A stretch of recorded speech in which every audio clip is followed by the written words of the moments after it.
বিজ্ঞান যখন কোনো নতুন আবিষ্কার নিয়ে এসে বড় গলায় ঘোষণা দেয়, আমরা অনেকেই অবাক হই।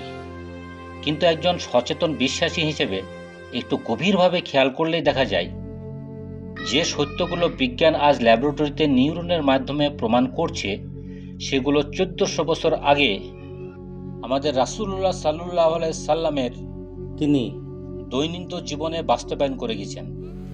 আজ আমরা জানব তার পেছনে সেই অসাধারণ নিউরোসায়েন্স বলে রাতের শেষ ভাগে মানুষের মস্তিষ্কে প্রিফ্রন্টাল কর্টেক্সের অ্যাক্টিভিটি অন্যরকম এক শান্ত অবস্থায় থাকে।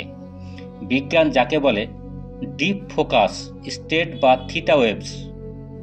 আমরা যখন শেষ রাতে তাহাজ্জুদ নামাজে দাঁড়াই, তখন ব্রেনের অ্যামিগডালা বা দুশ্চিন্তা তৈরির কেন্দ্রটি শান্ত হয়ে আসে। আধুনিক বিজ্ঞান একে বলে মেন্টাল রিসেট। ইসলামে এটাই মহান আল্লাহর নৈকট্য ও হৃদয়ের প্রশান্তি।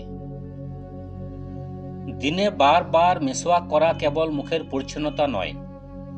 আধুনিক চিকিৎসা বিজ্ঞান বলছে আমাদের মাড়ি ও মুখের সাথে মস্তিষ্কের স্নায়ুতন্ত্রের সরাসরি সংযোগ রয়েছে। মিসওয়াক করার ফলে মুখে নির্দিষ্ট কিছু পয়েন্টে অ্যাকুপাংচারের মতো উদ্দীপনা তৈরি হয়, যা ব্রেনের সার্কুলেশন বাড়াতে সাহায্য করে। রাসূলুল্লাহ সাল্লাল্লাহু আলাইহি সাল্লাম সর্বদা ডান কাতে হাত গালের নিচে দিয়ে ঘুমানোর শিক্ষা দিয়েছেন। নিউরোসায়েন্টিস্টরা আবিষ্কার করেছেন ডান কাতে শুলে ব্রেনের লিম্ফ্যাটিক সিস্টেম সবচেয়ে কার্যকরভাবে কাজ করে।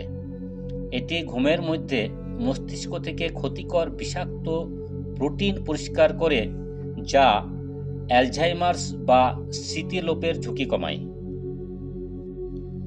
সোমবার ও বৃহস্পতিবারের নফল সিয়াম বা রোজার কথা মনে আছে? 2016 সালের নোবেল বিজয়ী বিজ্ঞানী ইয়োশিনোরি উসুমি প্রমাণ করেন উপবাস বা ফাস্টিং ব্রেনের ও শরীরের কোষগুলোকে নিজের ক্ষতিকর অংশ খেয়ে নতুন করে জন্ম নিতে বাধ্য করে, যাকে অটোফেজি বলে।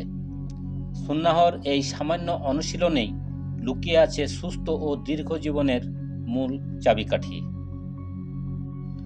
ইসলাম আমাদের কেবল কিছু অন্ধ আচার অনুষ্ঠান শেখায়নি। রাসূল সাল্লাল্লাহু আলাইহি সাল্লামের প্রতিটি সুন্নাহ মানুষের শরীর, মন ও মস্তিষ্কের নিখুঁত ভারসাম্যের জন্য প্রেরিত এক ঐশ্বরিক গাইডলাইন। বিজ্ঞান হলো মহান আল্লাহর সৃষ্টিজগতের নিয়মগুলো বুঝে নেওয়ার একটি মাধ্যম মাত্র। বিজ্ঞান সময়ের সাথে তার মতামত বদলায়, কিন্তু রাসূল সাল্লাল্লাহু আলাইহি সাল্লামের সুন্নাহ চিরন্তন ও অপরিবর্তনীয়। আজকে নিউরোসায়েন্স যখন সুন্নাহর উপকারিতা আবিষ্কার করে, তা ইসলামকে নতুন করে সত্য প্রমাণ করে না, বরং মানুষের বিজ্ঞানকে ধন্য করে।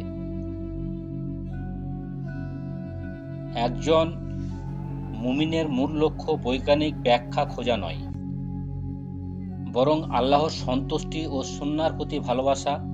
তবে বিজ্ঞানের এইসব আবিষ্কার আমাদের ঈমানকে আরও মজবুত করে। রাসূল সাল্লাল্লাহু আলাইহি সাল্লামের প্রতিটি অভ্যাসই মানবজাতির শারীরিক ও মানসিক কল্যাণের পরম নিয়ামত।